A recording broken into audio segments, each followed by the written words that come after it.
This is the home of the flagship campus of the University of Maryland and of the state of Maryland. And we in the city of College Park are really interested and have been engaged in collaboration with the University of Maryland. The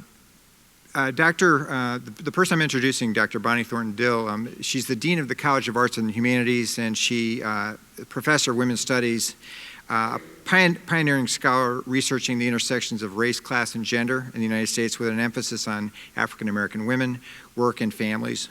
Thornton Dill's scholarship has been reprinted in numerous collections and edited volumes. Her most recent research draws on her knowledge and experience as a teacher, mentor, and institution builder around issues of race, ethnicity, class, and gender in higher education to examine the experiences of historically underrepresented minority faculty in research universities.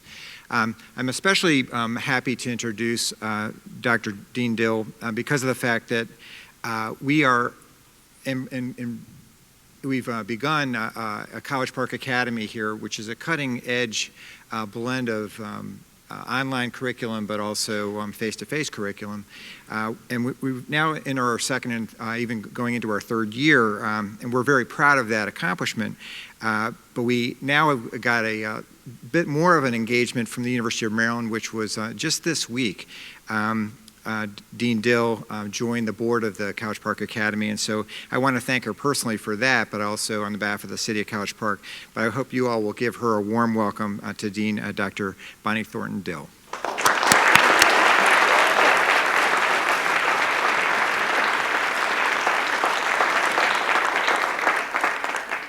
Thank you. August 1963.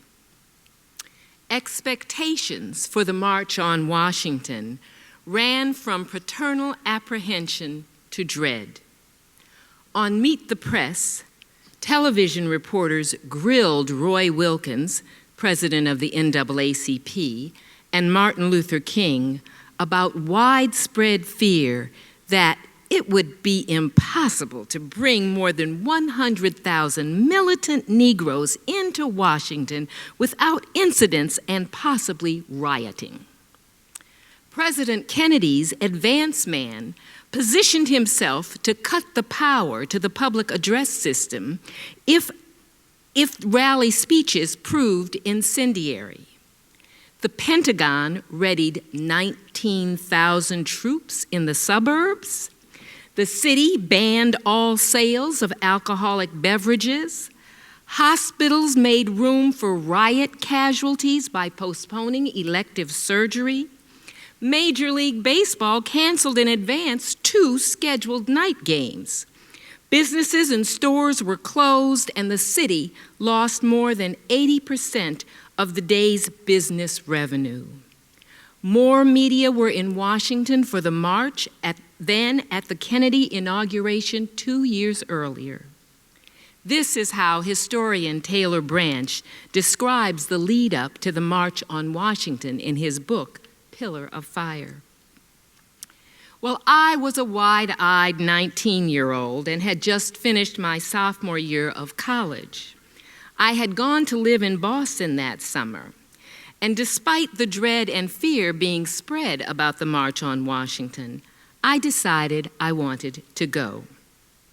I tried to convince one of my few Boston friends to join me, but there were no takers. So I signed up with the Boston NAACP, and late in the evening of August 22nd, I boarded a charter bus bound for Washington, D.C. and the March for Jobs and Freedom. I did not know anyone on the bus, and no one knew me. And I don't know to this day what possessed me to venture into such reputed danger alone, but I knew I wanted to contribute in some small way to the struggle to try to make a difference for myself and for others. Now, like most bus rides, this one was long and uncomfortable. But there was an air of anticipation that bound us together, and we shared information, snacks, broken sleep as the night wore on. Day broke with joy and excitement as we began to pass other buses that, like ours, were converging on Washington for the march. We were jubilant to see so many busloads of people. We held handwritten cardboard signs in the windows and waved to one another, communicating the different places our journeys began: New York, New Jersey, Philadelphia, and as we got closer, North Carolina, South Carolina. The roads were filled with buses and cars, and it seemed like everyone was heading to the National Mall. Once underway, the day contradicted the paranoia and fear-mongering that had preceded it. I stepped off the bus and smoothed the travel wrinkles out of my favorite green dress. I had worn a dress, not just because it was 1963 and that's what women did then, but because I was part of the public image of the marchers and we had been told it was important that we look respectable.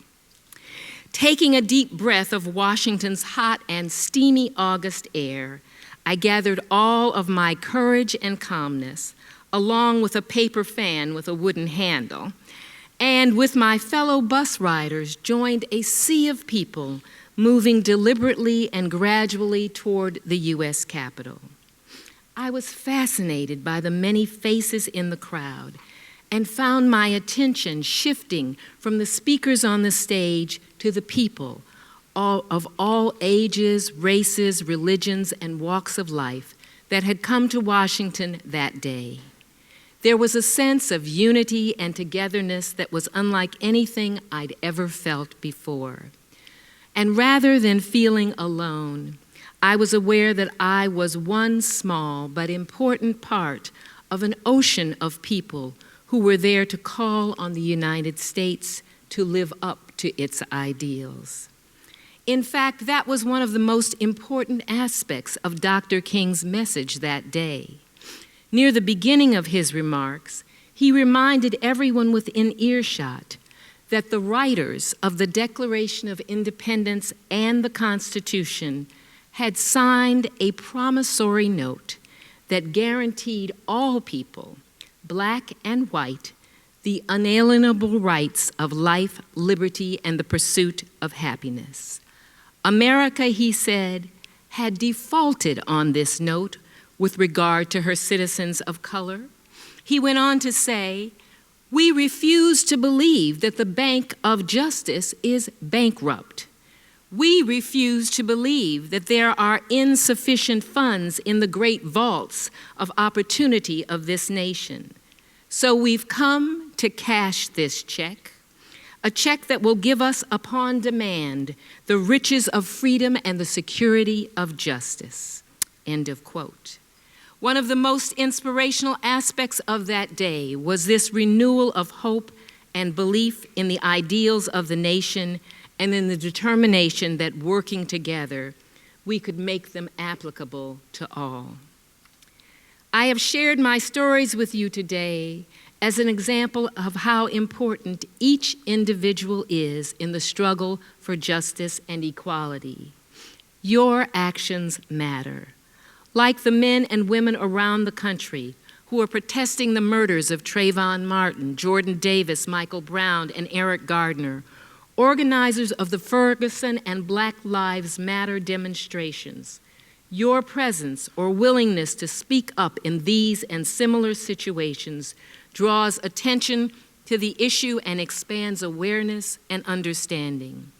You become part of an expanding river that slowly but surely reduces the stones it flows over to a collection of pebbles. Your greatest contribution is to be, as Gandhi has been quoted, saying, the change you are waiting for. And once you've done that, you will know, as I learned as a very young woman, that you are part of something bigger than yourself, that you can make a difference wherever you are. In your school, your workplace, your community, you can ensure that all people, regardless of race, gender, class, sexual identity, religion, disability, are treated with dignity and respect. You can ensure that as a nation, we live up to our values, that we respect and protect diversity so it can truly be our strength as a nation. Thank you.